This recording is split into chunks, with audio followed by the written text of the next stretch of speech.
Hey friends, I'm Lynn Debilzen, and welcome to Redraw Your Path, a podcast where I share stories of people who have made big changes in their lives and forged their own unique paths. I talk with guests about their moments of messiness, fear, and reframing on their way to where they are now. My goal is to inspire you about the shape your life could take. So let's get inspired. So excited to drop another episode for you today. This is going to be a great one. My interview with Deborah Lukovich was we really got in there and we got into some of the unconscious and subconscious that controls our behaviors. And I'm really excited to share her expertise with you all. A little bit about Deb. Deborah Lukovich, PhD, is a depth psychologist, author, podcaster, and blogger. Her expertise is the study of the unconscious. After navigating her own midlife unraveling and reconstruction, which paralleled an irrational desire to study depth psychology, she unleashed creatively, and now she is on a mission to grow a movement of self-reflecting humans. She empowers people with a framework for self-reflection, focused on learning the language of the unconscious, which is how the soul reveals clues about our deepest desires. She describes herself as an accidentally funny, awkward depth psychologist nerd who is addicted to finding meaning in ordinary life events and overshares to encourage others to explore the deeper meaning of their lives.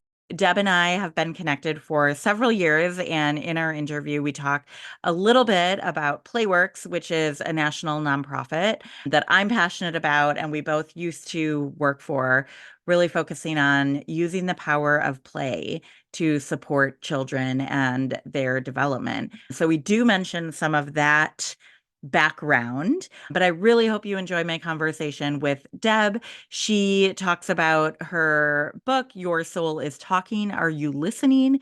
5 Steps to Uncovering Your Hidden Purpose, and then an upcoming memoir that she is writing and coming out with soon. So enjoy the interview and let me know what you think. Thanks, Deb, for joining Redraw Your Path today. How are you? I'm great. Thanks for having me, Lynn. Thanks. I am so excited to hear more about your background and story because you have been in my life in some way or fashion for several years now. So I'm really excited to dive in. Where I like to start with all guests is to hear some context about where and how you grew up. Would you be open to sharing that? Well, what I would say is I don't have a lot of memories of childhood. You know how some people have like, oh, when I was 3, I was baking cookies with grandma. I really don't. And it was during a course that was about looking at vocation through a depth psychology lens that when they asked, what are your earliest childhood memories? That mine were first was being afraid and remembering the apartment. So we started on the south side of Milwaukee. And Mm. in a kind of like the area was changing economically in not a Mhm. good way. And so one of my memories was I can picture my dad reading the Green Sheet, the comics. Remember the Green Sheet? Oh, I don't remember the green sheet, but I read the Maybe that was comics. just in Milwaukee, Mm. but the Green Sheet, they call it. And I just felt afraid and I could hear a siren outside the window. And Mhm. then my other memory is being bullied at Allen Field School, which was a Playworks school. So we know each other Oh. through Playworks. So pretty mercilessly, like hair pulling, being pushed up against a chain link fence. And then somebody came to my rescue because I was so shy and quiet. And the quiet ones, the good ones, the introverted intuitives suffer in silence because nobody really knows they're suffering. And the extroverts, they get in trouble for their bad behavior, right? But Mhm. then when I was asked about this memory, there was another memory, which is why Playworks meant so much to me. The other memory was playing marbles on the corner of the playground around this big tree. I was good at it. And we Oh. traded tiger eyes and steelies. And so I didn't realize at the time, but until I got hired at Playworks and really reflected about like how did Playworks and my old elementary school come into my life again, was that I felt safe there because we played by the rules. Right. And Mhm. so what's Playworks about? Playworks is about building community. So, so my childhood, not a lot of memories, but I had a desire to escape and Yeah. to be independent. So I had a drive to be independent through money. So when I was 9, we had moved out of the city, now moved to West Bend, a smaller city. And when I was 9, I started babysitting. There Oh was my no gosh. certification back then, right? Hmm. And I had a babysitting dynasty. A Like, dynasty. yes, all the parents. That's all I did. I didn't really go do other things that regular kids in middle school did because I was very Hmm. insecure, very self-conscious. But I wanted to make money. And I had my first regular job at a dental center. I just was looking forward. And then I purposely, when I went off to high school, decided that I wanted to be something different and not be so debilitatingly shy. And so I got myself on the pom pom squad. Okay. And that helped me a lot. So I don't have the typical memories or what happened in childhood. And also, because I'm an introverted intuitive, but I didn't know this at the time, I, for several years, couldn't look people in the eye. Okay. And it was because during a couple of times when it was a boy, of course, that I felt something for 5th grade and 7th grade. And if I looked them in the eye, it was like something was flowing through them into my soul. I was so overwhelmed by my experience of connecting Mm. with certain human beings.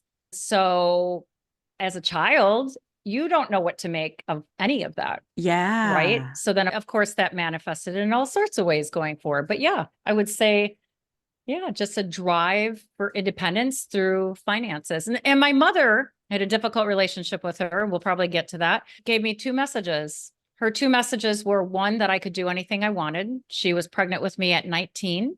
She had a very bad upbringing. So she said, you can do anything. But because she sought validation of her own parenting in my behavior, if I wasn't perfect, right, that was internalized by her. So while she said I could do anything, she undermined me at the same time. Yeah, putting that expectation of perfectionism out there and on you. Yeah, she told the story like decades later about how funny it was that when I was in kindergarten, the teacher said that I wouldn't paint because I was afraid to get messy. And at that point, I was like, why do you think that's funny? Why do you think it was that I was afraid to get messy?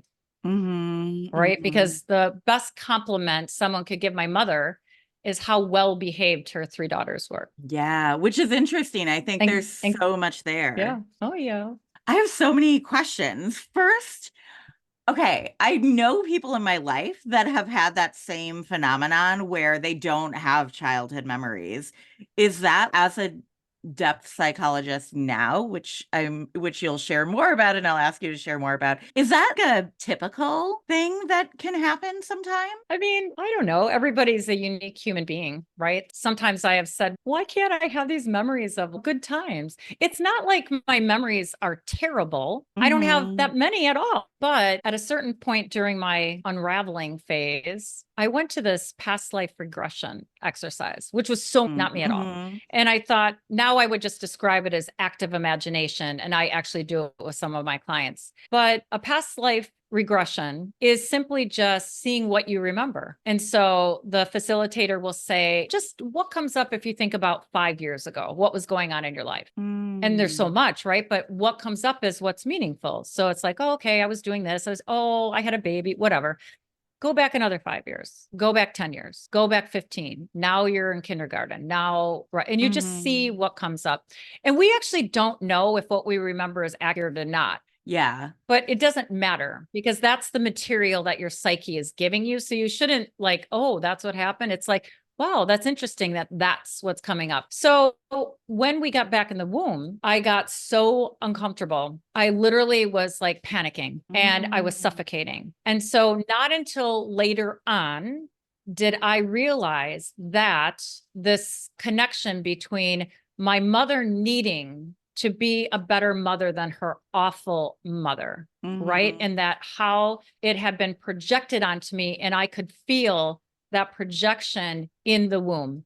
And Hmm. so that manifested then in all sorts of ways. Now, interestingly, as I started depth psychology, which was like the first irrational decision I made in my life. But now we know why I was called there. 5 days before my mother died, she was going to be having a little procedure with her heart. And she had a lot of trauma that she couldn't have processed it. So it showed up in health issues. We called her a hypochondriac, actually. But she was going to have another procedure. And typically she would identify with that, right? Like she wore that as a badge. Like she had all these pills she had to take and all that kind of stuff.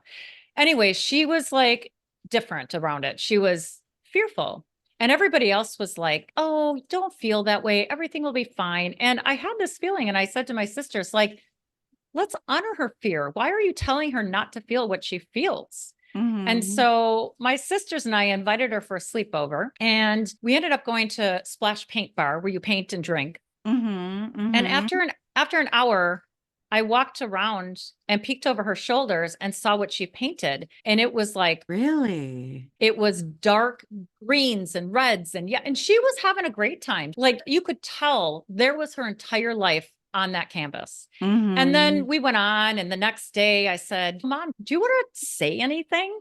Do you want to share memories? Do you want me to write things? Like, I don't know, you're nervous. And she said a couple of things. But then I said, Mom, when you were 19 and you got unexpectedly pregnant with me, what were you thinking and feeling? And she said, well, your dad was excited, which is a rare, nice thing for her to say. They're divorced and she never says anything nice to him. But then she said, I just knew I had to be a better mother. And I looked at her and I said, I felt that burden. And she says, that's what Dr. Phil would say. And then we laughed. So that was her way of recognizing that she caused me harm without saying that she caused me harm. And then she died 3 days later. Wow. So it was like a beautiful kind of reckoning, I guess. Yeah. And it's interesting. Two things come up for me is, she trusts Dr. Phil. So therefore, if Dr. Phil would say it, then it has to have legitimacy. And then the other thing that comes up for me, it's really interesting. You asked her, how did she feel when that happened? And she didn't really address that feeling. She just said, I knew I had to be better. Which is just interesting. And I'm curious. So one of the questions I like to ask my guests, just to pair with that childhood piece, is, are there any expectations that you felt like you grew up with? Like you mentioned the perfectionism, but then you also mentioned that contradicting message of you can do anything. Did you feel a lot more than that perfectionism growing up? No, not really. The root of my family and my mother came from poverty, right? So my sisters and I would say jumped 2 or 3 levels socioeconomically and educationally, right? So there wasn't an expectation to do something. It was more like you can do whatever, right? Do you know what I'm saying? So it wasn't anybody's expectations. It was a constant infringement upon my ability to breathe. For example, I like to hang out in my bedroom. So because my mother was always trying to prove something about herself, if I was hanging out in my bedroom and I like to read, my bedroom was my sanctuary. She came in and said, you're not being part of the family, so come out. Right. So it's much more subtle than that. Or when I escaped down to the basement, which was an old rec room, and I decided, oh, this is my new cave.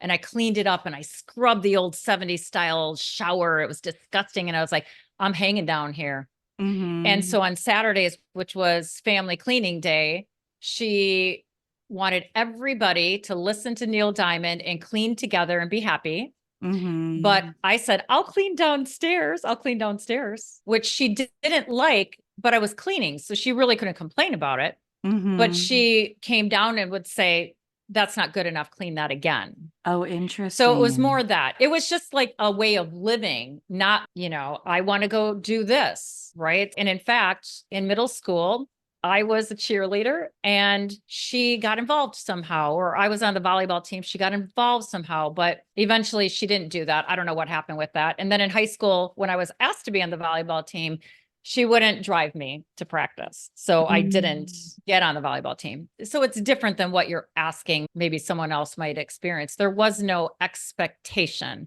There was just constant, whatever it is you're doing, isn't quite good enough, and it's not mirroring back to me what I need to feel, how I'm Mhm. identifying. Yeah, that makes sense. And it's that you're not good enough yet.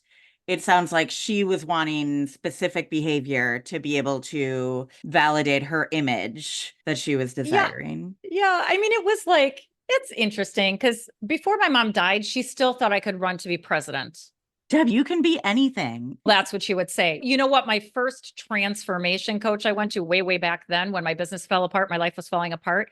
I said that to her because she wanted to talk about my mom. And I'm like, I don't want to talk about my mom. I want to know what I did to my business to cause it to fall apart. And I said, my mom is still waiting for me to be president. I think it's cute. And she said, oh, that's really a burden. She just pissed me off. But of course she was onto something, right? That's before I knew Mm-hmm. about depth psychology. So yeah, so it's complex. And someone with trauma, why does she like Dr. Phil? Now he's kooky, but back in the day, he had a good show and he was really trying to help people. And my mother tried therapy, but when people have really deep trauma, they're very manipulative in order to protect themselves. Unless she was going to see a Jungian analyst, a conventional therapist, she'd run rings around their brain.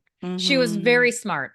She didn't get to Mm-hmm. go on to college. She barely finished high school because she didn't have what she needed from her parents. So in Dr. Phil, I think she was having fun in her inner world, but she wasn't reflecting about herself. That would be too painful. But she could see, right? So people like that project onto others without realizing that something is being mirrored back for them to explore in themselves. And some people just can't. We have a whole group of people right now who project because they're not able to sort of explore their own pain, whatever it is. And that is really, you use the word burden, like that is really burdensome for a Yeah. child to Yeah. receive from a Yeah. parent. It's not your children's job to say you were a good parent. It's not. It's not Mm. their job. If that's what you're looking for, that's not their job. Their job is to have their own journey, whether Mhm. you like it or not. That's really powerful. And even now, sitting here, and I'm not a parent, but I am constantly looking for validation as an aunt, for example. And okay, Lynn, let's reflect on that a little bit more. That's my selfish reason for my podcast. It doesn't mean it doesn't hurt. I suck as an aunt. I tried, but I had the first kid. Mhm. Right. And so when you're the first of the siblings to have the child, everybody's like, it's all about your child. And then I was pregnant when my sister had her baby and I was too exhausted. I think I'm that aunt that's you either really like because I'm eccentric or you're like, I'm so not into you. So it doesn't Mhm. mean it doesn't hurt, but it still is like we're trying to use other people to make us feel better. Yeah, rather than feeling that inner validation or the inner confidence Yes. ourselves and knowing Yeah. our own worth. Yeah. Okay, Yeah. so I want to get to the most irrational decision you've ever made, which was becoming a depth psychologist. Your words. But first, can we bookend for guests where and how you're currently spending your days? Because then I want to get into that like turn of your path a little bit more. What I would say, generally speaking, is right now I'm in a sort of unleashing phase that has to do with serving the collective, not ego, which means that I'm allowing myself to be pulled into territory that can be frightening and exciting. So, the first part of our lives, when we're building our identity and our ego, we choose what to do and what goals to set. And then at a certain point, sometimes, often that falls apart. And so the lesson is to allow yourself to be pulled by the self in you, which is kind of like an Mm. ordering principle. So I'm at the beginning of my unleashing. So right now I have a growing depth psychology coaching business.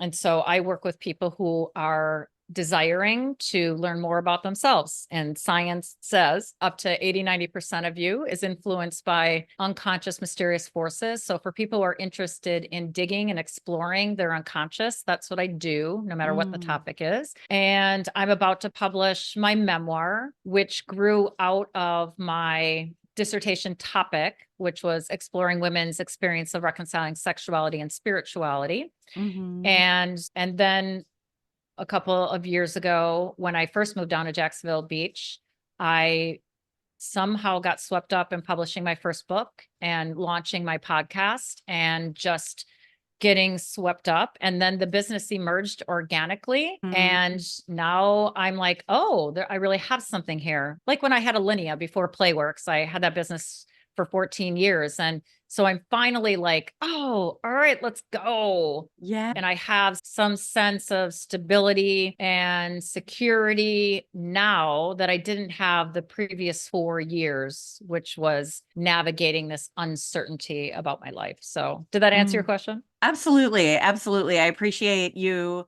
just Mhm. drawing out the multiple identities you're wearing Mhm. right now. And I love that you said you're at the beginning of your unleashing, or you're at the beginning stage Yeah. of that, which I think is Yeah. really cool. Sometimes as humans, we Yeah. tend to fall into the trap of thinking we're like fully baked, and we're never really all the way there. And I love that Yeah. you're looking at it as very much a beginning. So I know you have redrawn your path many times, because you mentioned Playworks, you've mentioned your first business, Alinea, you've mentioned your depth psychology. Is there any specific time you redrew your path that you'd want to dive into and share with listeners? Well, what I'm going to say is I never intentionally redrew my path. Mm-hmm. You are blessed in a way to be like, okay, I'm going to do this. For me, it was always like, I don't know, always some kind of synchronistic event. So it's funny. I say my first irrational decision was to answer this calling, but I guess along the way, here's what I would say and what I used to say. I have very low tolerance for not being happy.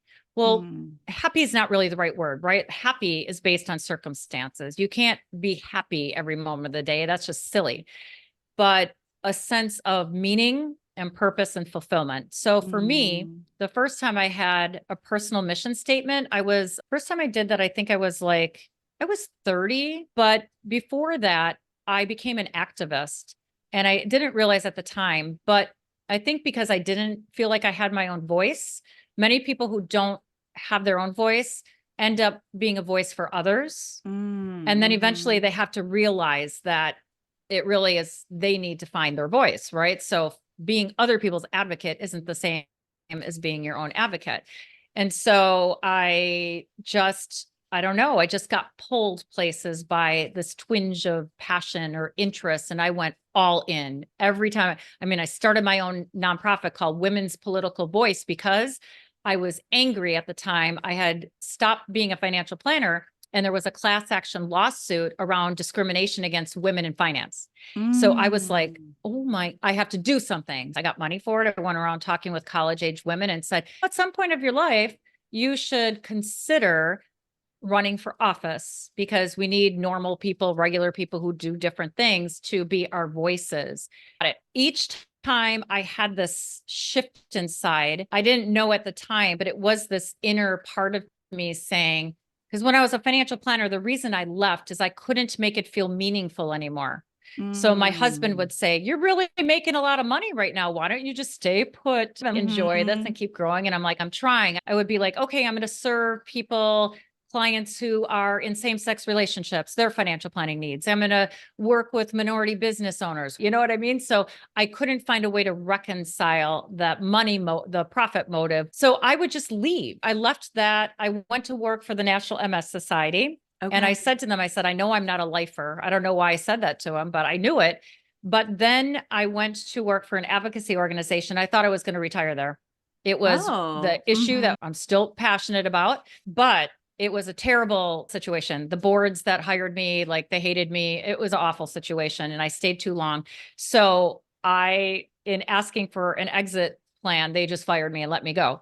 So by this time, my family really relied on my part of the income. Mm-hmm. So I couldn't get a regular job to save my life. And so these little things started happening. For example, a colleague ran for mayor. And I Mm-hmm. said, I really want to help you, but I need a job. And he's like, well, how much do you need? I said, well, I need $3,000 to pay my bills per month. And he's like, come on, you're my campaign manager. And then some consultant showed up and said, do you want to work together on this project? It's an $8,000 project. Yeah. So out of the necessity, I Mm-hmm. fell into my next business. I did not plan it. but I have an entrepreneurial brain. So I'm like, okay, here's what I'm noticing. Here's what consultants are doing. Here's what I'm going to do, my little niche. And then eventually I created a program that I wrote a book about, and I went around the state and worked with school districts. And that's the business that then fell all apart in my midlife unraveling. And then Playworks showed up. They just showed up. And I was like, what's Playworks? And in 3 weeks, I had that job. But that job also became a curse for my soul. And it made me leave it eventually without being able to replace that 6-figure income. So that's a long answer to your question, but I have never purposely drawn anything until I knew if I was in the right place. Then it was time to plan and then set goals and that sort of thing. You know what I'm saying? Absolutely. And thanks for drawing out all of the different turns and curves. And it sounds like a lot of it has been relationship based. A lot of it has been your entrepreneurial spirit and just ability to figure it out. As you were going through all of those turns, were you having to reframe how you saw yourself or rewrite the narratives you had for yourself and who you were? Or were you feeling, yep, this decision makes sense? Now I'm like Deb, the business owner. Yep, now I'm Deb, the activist. What were you going through like emotionally? Well, not until my midlife unraveling did I really do that kind of work. Just was manic. And manic isn't really good. So manic means you're always up. So I didn't see things along the way in my relationship because I couldn't have dealt with that. And so I was very busy, very active with my children. Why, as I was building a new business, I decided to form Friends of Bradford Beach and help bring back the urban beach in Milwaukee and turn it into a world-class beach. I didn't do that much, but why I did that, I don't know, but I did. So I let these things pull me, and then they ended up sort of being little instigators, right? Like antagonists, you have antagonistic characters along the way in your story arc.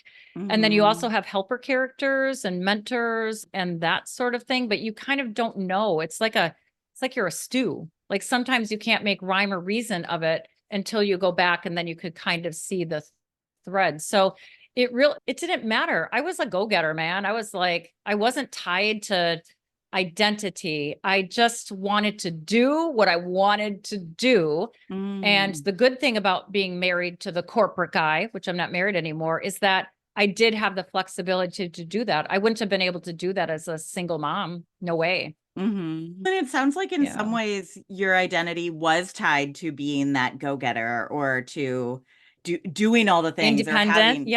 Independent, having a dream and being able to do it. Yes. Purpose. It wasn't even dream, but it was more purpose. So am I being purposeful? And it always had to do with serving. So it was either growing the membership of National Organization for Women chapter or speaking on behalf of whatever, or even the beach. That was a community project. That didn't benefit me personally, right? But here's what's interesting. I think you'll find this interesting.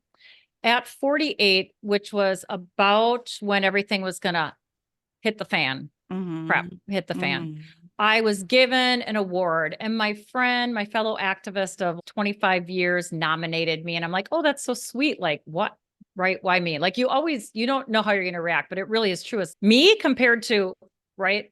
So I wrote my speech, and it was five people got the award. So we all got to speak about our lives. And for me, I had made this list of all the people, mostly women at the time, who I would go to and say, do you think I could do this? And they'd say, well, of course you can.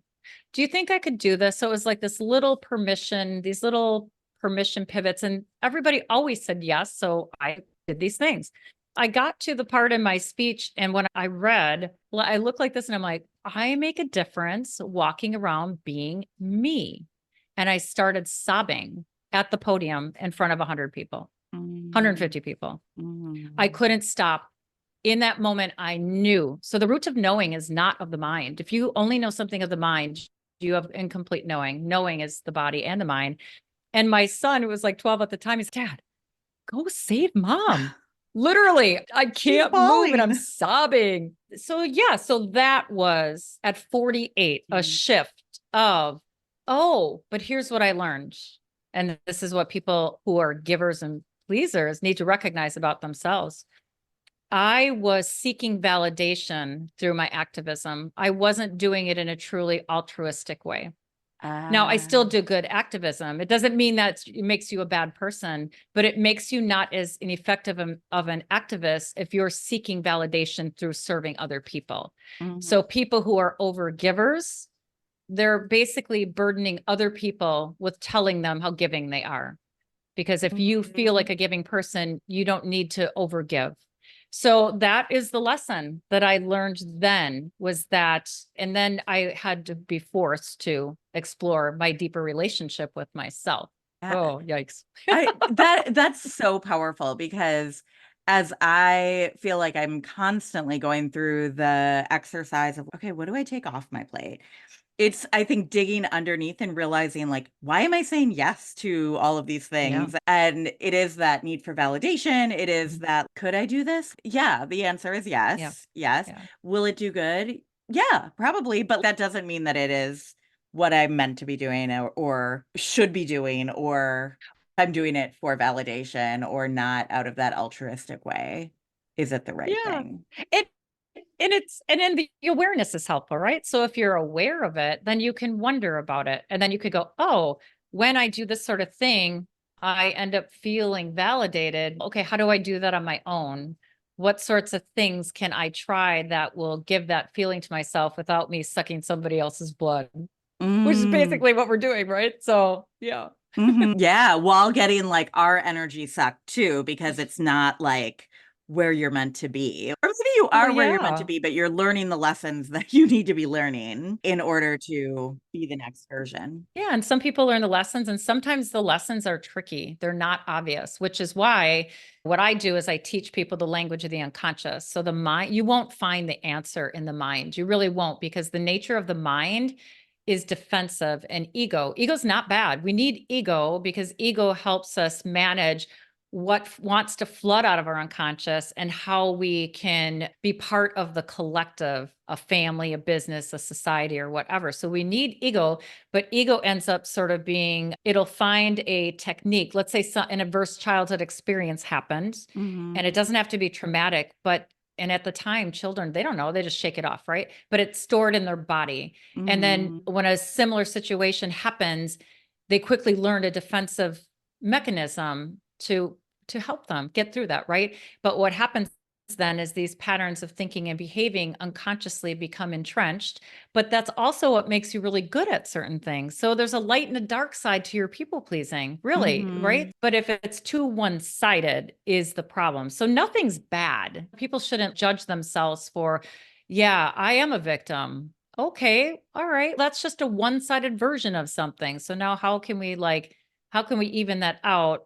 But it's probably going to include a little bit of falling apart or being vulnerable and then making a mistake and overcompensating until you sort of find the right balance. So it's also really messy, Yeah. Oh but my juicy. gosh. Yeah, the messy but juicy. I Yeah. love that. Was that moment, you said that moment where you were sobbing on stage at 48 was right before shit hit the fan. Was that what led you to do some of this like knowledge gathering or learning around depth psychology? Or can we talk a little bit about that No, turn? you're gonna love this I story. can't Oh wait. my I God. can't wait. So I had talked my former husband into moving out of the suburbs, which were killing my soul. It was really hard though, because we ended up staying 10 years and I just kept like, I like it here, but I really like it here. Okay, next year. And then one day he said, what if this is that thing that our marriage can't withstand? And it freaked me out. I was like in my mind going, are you saying divorce? Like you would get divorced? And I was like, okay, Mm, underground. And then eventually he did acquiesce, but acquiescing is actually not good. Right. So mm. he didn't really mean it. So anyway, that's interesting. There's a whole thing about marriage and relationships, right? So we did move out and sort of in a way, nothing was ever the same, let's say, but we moved to where I wanted to live in Whitefish Bay, neighborhood schools, sidewalks, all that kind of thing. And I would say it was probably like a couple years later. And I can't even probably Everything happened in 2013. Let's say everything. So I began to journal. I can't live this way anymore. And 6 months of journaling just revealed it. And it ended up being all about his behavior. So he struggles with alcoholism, but we didn't know he was an alcoholic at the time. It just started climaxing. So anyway, one day we're on a family walk.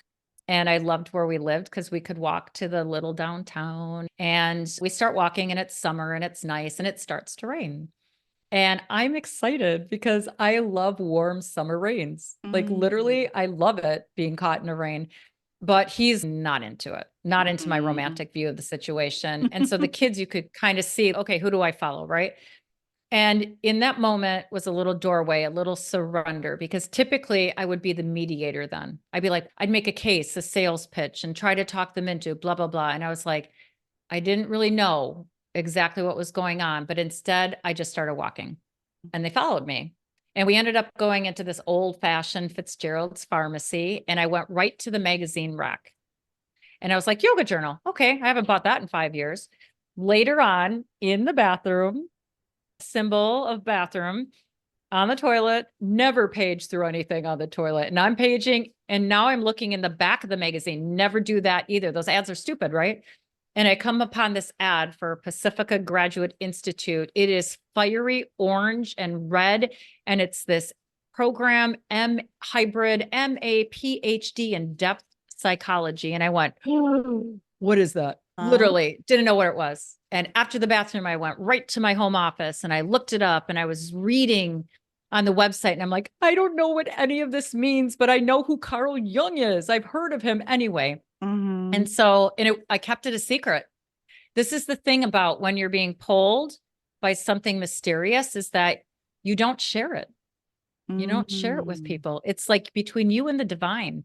And so for the next 3 weeks, I did research. Like, why does this have to be in California? Do they do this anywhere else? Nope. It's gotta be California, right? They're ahead of the game there. And so I, in 3 weeks, put together a sales pitch for my husband, and I knew it wasn't going to go well. And his answer was, oh, how is this going to help our family? Gosh. I said, you know, all that money you spend on golf, literally $10,000 a year. I said, this is my golf. So that was another pivot point in our relationship. But what I knew was that I had to have this, even though I didn't know what it was. Like, the website felt like I was reading sacred text. And depth psychology actually is the study of the unconscious. Carl Jung was one of the founders, but so was Freud. Freud is the beginning of depth psychologists exploring the unconscious. And depth psychology is in alignment with the root of psychology. And people don't know this. The root of psychology is breath and soul, has nothing to do with brain. So all of this neuropsychology, all it is, I don't know what it is. The mind is trying to grasp something, and they're losing soul. So it also became my spiritual practice, and I lived everything in real time. So as I was falling apart, I was like, oh, this is the class on getting the complexes and the grip of a complex. Oh my God, I know what that feels like. I'm going through it right now. I can't believe what's happening to me. So yeah, so it was irrational, right? And I knew that was the crap that was going to hit the fan, that was going to put something in motion. And I didn't just accept it. It also took time for me to allow myself to unravel. And it took me 3 years to actually start my education. But I knew it was the answer to a question, but I didn't know what the question was. And I knew it would save my soul. And the year before I attended, it was the working of a recurring dream, actually, that helped me begin to prepare for what was going to be happening to me, with me, for me. Wow. In that program and in life. No, in life. Yeah. So you could say that depth psychology and Carl Jung has been the wise old man, right? And I have a real life wise old man, like a spiritual mentor. He's 80. But yeah, he was my mentor in my story arc, really helped me find meaning in the falling apart and helped me come into deeper relationship with myself, which was covered up by lots of defensive mechanisms. Which sounds like an incredibly difficult few years and Oh, really powerful. But it sounds like you followed your knowing between that sales pitch, that conversation, and the 3 years, and when you finally enrolled. Did that did that falling apart or unraveling start immediately from that sales pitch and how it went? Or did you kind of shy back into yourself oh and no, no, the universe was going to kick my ass. Now the faucet was open. okay. There was no, so Hermes, for your listeners, archetypal psychology is very helpful identifying, finding your story in the myths, the Greek myths, the Roman myths, the Irish myths, whatever. These are archetypal experiences. And when you find your story, it's really helpful to make you not feel like you're alone. So Hermes is the Greek god. He's known as the guide of souls, and he Mhm. shows up as a trickster, and he's also a messenger in everything communication. So when your technology isn't working, Hermes is there prompting you to expand your consciousness. So Hermes is right on the edge of consciousness. So I'm glad you bring up like, okay, that point, because Mhm. often the hero doesn't answer the call the first time, Mhm. right? The Mhm. hero in the hero's journey. And often then Hermes will really push you over the edge into your unconscious, and you have to let go of control. The more you try to control, the more you'll probably drink or find another sort Mhm. of behavior that you'll look to get relief from, but it will only be temporary relief. So no, in fact, there was a week. So my business fell apart at the height. I had gotten to a 250,000 business, and I was so manic, and I didn't know that I was trying to keep something down. So manic. I had my team and the dining room, and I'm like swirling and twirling around the table, big pieces of paper. Here's how we're going to get to 1 million. And it was a moment where it was like that, a beautiful mind moment where he Mhm. is brilliant and crazy. And my team looked at me like, whoa. And not soon after, the strangest things happened. It all fell apart. They all turned against me. Two tried to sue me for unsubstantiated reasons. It all fell apart. And I was left for myself, but I still thought it was about my business. Then I Mhm. went to this transformation coach, wanted to talk about my business. She wanted to talk about my mother. That week, my husband's drinking climaxed, and my middle school age son, who has suffered very much in conventional education, said he didn't want to live anymore. So it was pretty much a down on my knees shit. This is about my family and my marriage and relationships. And Yeah. so I had to sort of surrender. And there are ways that people can think about, because surrendering is really fearful, terrifying. But I said, I know there's a light at the end of the tunnel. I know at the end of whatever this is, I didn't know what to do about my marriage. And I was like, oh my God, now that I know I'm married to an alcoholic, oh, there's lots of movies about that. That's my movie. Mhm. I'm living that movie. I'm living that myth. Right. And so then my attention would be drawn to certain things like Oprah Super Soul Sunday. I began to Mhm. be obsessed with that, seeking, searching Dr. Phil back when he was Yeah. normal, seeking for my story. And Mhm. he said one thing that's very true, that you're not ready to get divorced until there aren't isn't emotional stuff anymore. Because all you'll do is attach that to your next victim. So that's why those first post-divorce relationships often don't work, because they seem like they're providing everything the other relationship didn't. But just wait, things will come Mhm. up. And I have a whole blog post about first post-divorce relationships. So yeah. And then I had to develop a sense of humor. I had to allow myself to sleep and be afraid of getting depressed because I was sleeping so much. I Mhm. just had to weather through the discomfort. And I would say I started probably a year and a half later at Pacifica. So then I was like, Okay. oh, I didn't know what I was going to do with it or why, but I considered it really super expensive therapy at the time. Which that's a great reason to get a graduate degree, right? Is to do the work for yourself. I can't Yes. think of a better reason, Yeah. actually. So was that Hermes the entire way from the rain all the way through the alcoholism, the challenges your son was going through? Was that Hermes just instigating? Yeah. So Hermes is often there during synchronicity. So in order to see, synchronicities are all around you. But in order to have it reach into you, there has to be like this little moment where you kind of give in and give up. It doesn't mean you're accepting the suffering or the situation. Really, what you're doing is sort of just, I can't control this moment. So, in that moment where I was like, why am I going to spend energy fighting with my former husband to get them to walk in the rain? Why?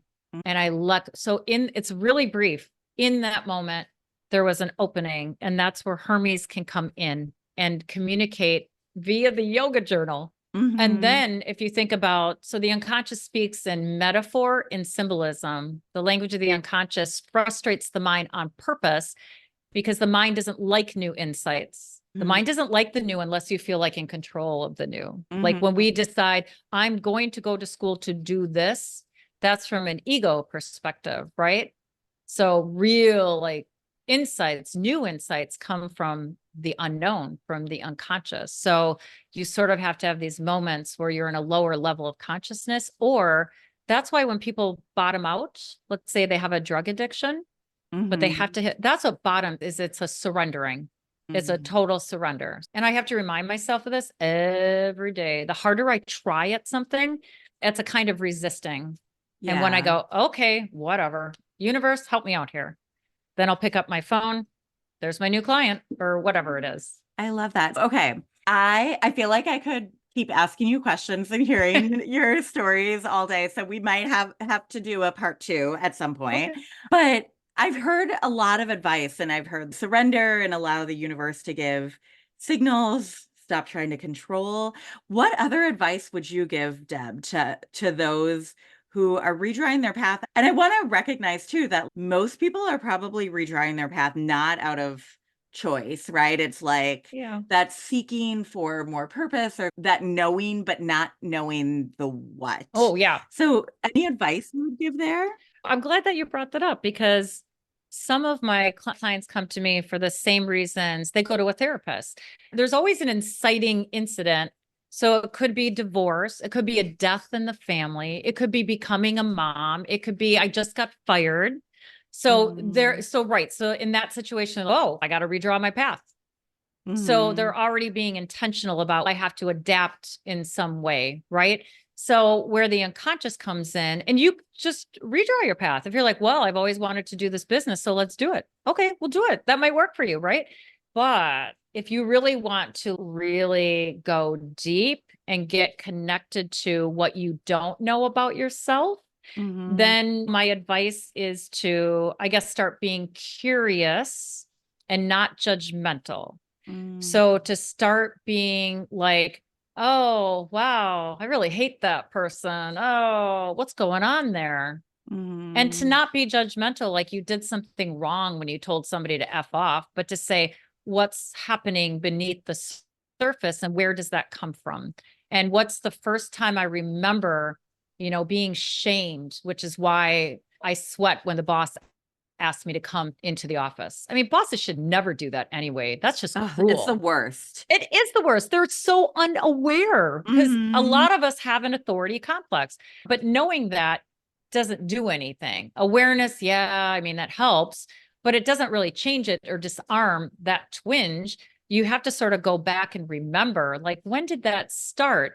And then there's a lot of stuff. There's reconnecting with Mm-hmm. our eternal inner child. So I guess my advice is drop the judgment, be curious about the words that you're using and the meaning that you're applying to certain things, and wonder about what you're feeling, especially because we relate through projection. There's no other way we relate. Mm-hmm. That's how we do it.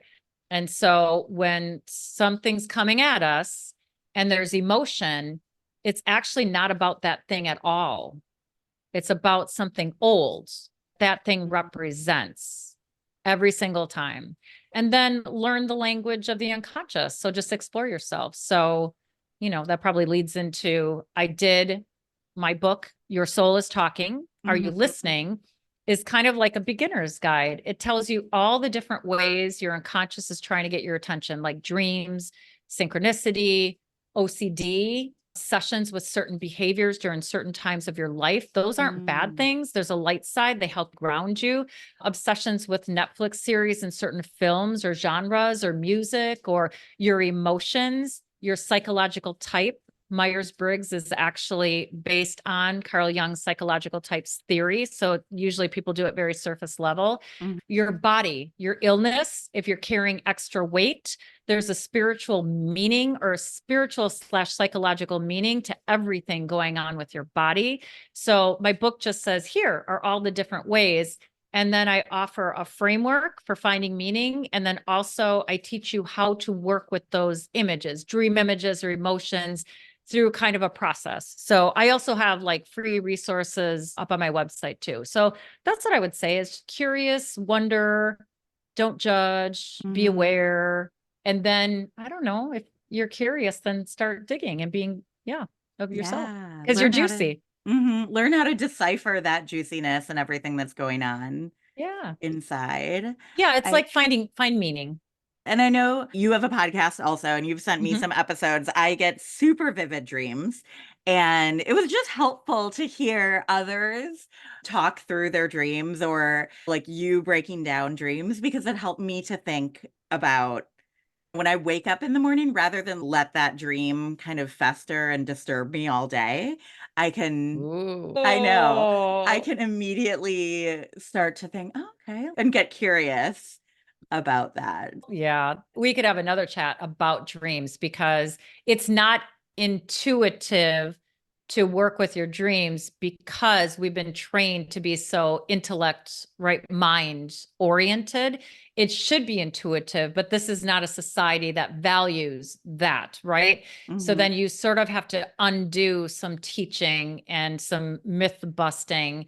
And for example, if you're having a dream and your ex shows up and you're having sex with your ex, that has nothing to do with what you think it is. That ex represents a part of you, is reflecting back something about yourself or that time or a dynamic to explore.